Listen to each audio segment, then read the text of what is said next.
Have you ever been startled awake by a sound so ordinary it feels like a warning? That night the house was cloaked in darkness. The soft hum of the refrigerator the only evidence that life still pulsed within its walls. Then came the creak, soft, deliberate, unmistakable. My heart jumped before my mind could catch up. Ethan, my 8-year-old son, stood in the doorway, not yawning, not blinking sleep from his eyes, but wide-eyed, clutching something in his small hands. Something I hadn't expected to see. Ethan had always been perceptive, more attuned to the subtleties of life than most children his age. His quiet curiosity often left me both proud and uneasy. He noticed the tension in my voice when I tried to mask frustration, the unspoken arguments I had with Daniel that I thought were safely hidden behind closed doors. That night, his presence carried a gravity I couldn't ignore. It was as if he sensed the invisible cracks I had spent years carefully concealing. Daniel, my husband, and Ethan's father, was a man I had loved deeply. Charming, intelligent, and thoughtful, or so I had believed. Our life together had been comfortable, predictable, the kind of existence that looked enviable from the outside. But beneath the surface, there were subtle tensions, little fissures I had brushed aside. The late-night work calls, the sudden business trips, the faint but persistent distance I could feel in his touch. All hints I hadn't allowed myself to interpret fully. Ethan stepped closer, the paper in his hand trembling slightly. My chest tightened. I wanted to ask what it was, to reassure him that everything was fine. But a small, stubborn voice inside me warned that nothing about this night would be fine. His eyes met mine, searching, questioning, and I realized that whatever secret he held, it had the power to shatter the fragile equilibrium of our home. I took a breath, willing my voice to remain steady. "Ethan, what do you have there?" I asked softly, though my pulse throbbed with unease. He hesitated, glancing toward the closed door that led to Daniel's study, and then back at me. His silence spoke volumes. Something had shifted, and I could feel it threading through the air, heavy and undeniable. For a moment, the only sound was the faint ticking of the wall clock, each second amplifying the suspense. Then, in a whisper, he said, "Mom, I think you need to see this." And just like that, my carefully constructed world, the life I thought I understood, teetered on the brink of unraveling. What I was about to discover, I had never imagined in my worst fears. And in that instant, I realized this night would change everything. Not just my understanding of Daniel, not just my life, but the fragile trust I had fought to maintain for Ethan's sake. The moment held, suspended in a darkness that felt thicker than night itself, and I knew there was no turning back. I had always considered our home a sanctuary, a place where Ethan's laughter echoed through sunlit rooms, where Daniel and I shared quiet evenings that felt ordinary, yet comforting. The walls held fragments of our lives, family photos, artwork Ethan had made, mementos from vacations carefully cataloged on shelves. Yet beneath the surface of that seemingly perfect life, the undercurrents of unease had been slowly gathering strength, unnoticed until now. Ethan, with his tousled hair and curious brown eyes, had a way of observing the world that left no detail unexamined. He was sensitive, perceptive, and unflinchingly honest, qualities that made him both a joy and sometimes a mirror to the truths I tried to ignore. Watching him move through the house, always aware of subtle shifts in tone or mood, I often wondered what he saw that I could not. That night, standing in my doorway with the folded paper in his hand, I understood that he had already seen far more than any child should. Daniel, my husband, was an enigma I had once thought I fully understood. He was charismatic, intelligent, and attentive in ways that made me feel cherished. But in recent months, I had begun to sense a subtle distance. He arrived home late with excuses that sounded plausible yet felt rehearsed. The phone he carried everywhere, his distracted glances at the screen, and the fleeting tension in his touch when he thought I wasn't looking. All of it had left a shadow on my heart I refused to acknowledge. I had convinced myself that life's monotony and fatigue explained it, that love could weather these small cracks without consequence. Yet now, in the quiet of our bedroom, the weight of unspoken truths pressed heavily against me. Ethan's small figure, holding something I hadn't yet seen, represented the bridge between innocence and the reality I had been avoiding. I felt my stomach tighten with a mix of dread and anticipation, the familiar lavender scent of my room doing little to soothe the storm brewing inside. I tried to collect my thoughts, to steady the surge of fear and curiosity.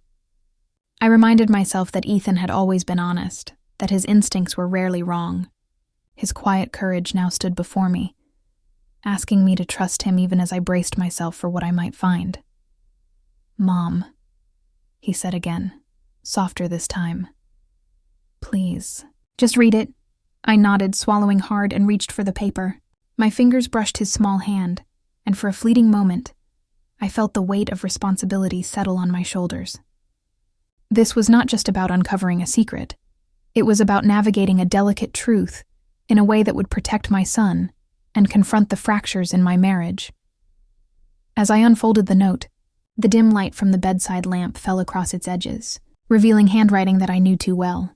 And in that instant, the familiar world I had lived in, the world of laughter, routine and quiet comfort, began to shift. Like the floor beneath me had softened and tilted. I realized then that this night would mark the beginning of a reckoning, one that would test not only the bonds of trust between Daniel and me, but the very foundation of the family we had built together. I unfolded the note slowly, each crease a silent echo of the secrets it contained. The handwriting was unmistakable. Daniel's, deliberate, familiar, and yet now tinged with betrayal. My chest tightened as the words unfolded before me. Admissions of late-night meetings, promises broken, a tangled web of encounters I had never imagined.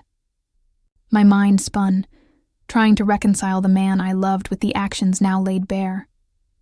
Ethan shifted nervously at my side, his small hands fidgeting, eyes wide with unease. "Mom, are you mad at Dad?" he whispered, his voice barely audible. I hesitated. What could I say? How could I explain a world that no child should fully comprehend? My anger simmered, mingled with sorrow and disbelief. I realized that Ethan's innocence had collided with my adult reality in the most unrelenting way. I don't know yet, Ethan," I murmured, forcing calm into my voice even as my heart raced. "I need some time to think." His brow furrowed, a mix of confusion and worry settling across his young face. He wrote it for you?" "Yes," I admitted, though the truth tasted bitter. "He wanted me to know, so I could decide what to do." I watched Ethan retreat slightly, sensing the weight of responsibility pressing on him despite his age. He had become an unwilling witness, a small but crucial part of a story that wasn't meant for him. My heart ached, not just for my own betrayal, but for the innocence now touched by this revelation. The silence that followed was deafening, each tick of the wall clock amplifying the tension between what was and what would have to be faced. I remembered the way Daniel had kissed me goodbye that morning, the practiced warmth that had always comforted me, now tainted with the knowledge of deceit. The realization that I had been living alongside a stranger disguised as the man I married hit me like a physical blow. "Mom, will he be okay?" Ethan asked again, his voice trembling. I pulled him close, wrapping my arms around him, feeling the small rise and fall of his chest, his heartbeat quick against mine. "We'll figure it out, sweetheart." "I promise," I whispered, though I wasn't certain of anything anymore. The note lay on my lap, a fragile piece of paper that contained the truth I had both feared and needed. Every sentence chipped away at the reality I had known. Every word forced me to confront choices I had postponed. Could I face Daniel with this knowledge? Could I protect Ethan while demanding honesty from the man I loved? As the night deepened, I felt the shift in the air, the delicate balance between revelation and devastation. I realized that this was more than just a moment of discovery.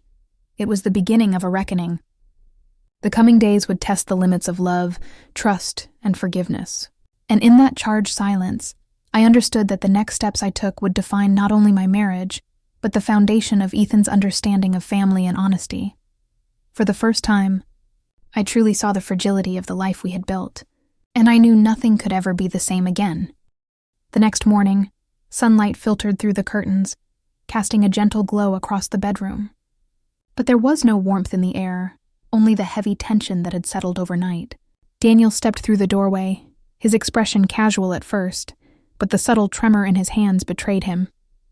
I held the note tightly in my pocket, a fragile barrier between truth and confrontation. "Morning," he said softly, though the usual ease in his tone was gone. I gestured for him to sit at the edge of the bed, my eyes fixed on him, waiting, demanding honesty without words. I saw you found it," he admitted, voice low and uneven. "I was going to tell you. I just didn't know how." "How long, Daniel?" I asked, my voice trembling but controlled. "How long have you been hiding this from us?" He looked away, shame clouding his eyes. "Months. Longer than I ever meant it to be. I made mistakes, terrible mistakes. I never wanted to hurt you, never wanted Ethan to see me this way." The words hung in the air, each syllable cutting deeper than any silence ever could. I could see the man I had loved, flawed and human, trying desperately to reconcile his actions with the family he had betrayed. My mind raced through the late nights, the absences, the subtle distance I had excused as stress or fatigue. Now it all had a name, a cause, and a consequence. "I don't understand," I whispered, the tremor in my voice betraying the storm inside. "How could you risk everything we've built? Everything we've worked for?" Daniel swallowed hard, his fingers clenching and unclenching. I lost myself for a moment. I thought I could control it, keep it from destroying us. But I was wrong. Every time I saw Ethan or you, the guilt became unbearable. That's why I wrote it. I had to tell you before it consumed me completely. I stared at him, searching for the man I had trusted, hoping for a fragment of the love that had once been unquestionable. The truth was raw and jagged, but it also carried an honesty that had been absent for so long. I realized then that this revelation, devastating as it was, also offered a strange clarity. The lies could no longer linger in shadow. They had been exposed, and the weight of them demanded acknowledgement. I thought of Ethan, sleeping quietly in his room, unaware of the adult complexities unfolding mere feet away. The responsibility of shielding him, of guiding him through a world suddenly less certain, pressed heavily on me. My heart ached, not just for my own betrayal, but for the innocence now at risk. Daniel reached for my hand, a tentative gesture, seeking connection in the aftermath of destruction. I hesitated, feeling both anger and longing, resentment and love tangled impossibly together. In that moment, I understood that forgiveness would not be immediate, and trust would have to be rebuilt painstakingly, but the first step was acknowledging the truth. The silence stretched, not oppressive, but expectant. For the first time, I sensed the possibility of navigating this fracture, of confronting reality without denial. The path forward was uncertain, but at least it existed, and as Daniel sat there, raw and remorseful, I realized that our family's story, though scarred, was still being written, and the next chapter would demand courage, honesty, and perhaps in time, healing. Weeks passed like slow, deliberate waves, each one washing over the fragile landscape of our family life. Daniel had committed to therapy, his remorse tangible in his actions as much as his words. He made no excuses, offered no deflections, only steady attempts to rebuild trust brick by brick. And I too had to navigate a path between anger and understanding, learning that forgiveness is not a single moment but a continuous choice, tested daily by the shadows of memory. Ethan noticed the subtle shifts before anyone spoke of them. He still asked quiet questions about the world, about honesty, about why people sometimes hurt those they love. I answered as best I could, choosing words that were truthful but tempered for his young heart. Watching him process, watching him grow into the awareness of human complexity, reminded me that our children inherit not just our love, but the consequences of our choices. There were nights when I sat alone in the bedroom, the note from that fateful night folded neatly on the dresser, a silent reminder of the turning point in our lives. I thought about trust, how delicate it is, how easily it can be fractured, and how painstakingly it must be restored. I reflected on my own heart, its resilience and its vulnerability, and realized that confronting betrayal had not only forced me to see Daniel differently, but also myself. Daniel and I found moments of connection, tentative and cautious at first, growing slowly into something that felt like understanding. We laughed again, though the laughter carried a weight, a knowledge that life had shifted irrevocably. There were conversations we could never erase, confessions that had changed the rules of our relationship, yet in facing them, we found a foundation on which to rebuild. Ethan remained our anchor, the quiet constant that guided both of us. One evening, as he played in the living room, I watched him and felt a surge of protective love so intense it was almost painful. I realized that this journey, the heartbreak, the confessions, the fragile attempts at reconciliation, was as much about preserving him as it was about salvaging my marriage. His innocence had been threatened, and my responsibility to him was to ensure that he understood honesty, courage, and the complexities of human nature in a way that would strengthen rather than break him. Looking back, I understood that the night Ethan had walked into my room was more than a moment of revelation. It was the catalyst for change, for truth, for a family, learning to survive the fractures within it.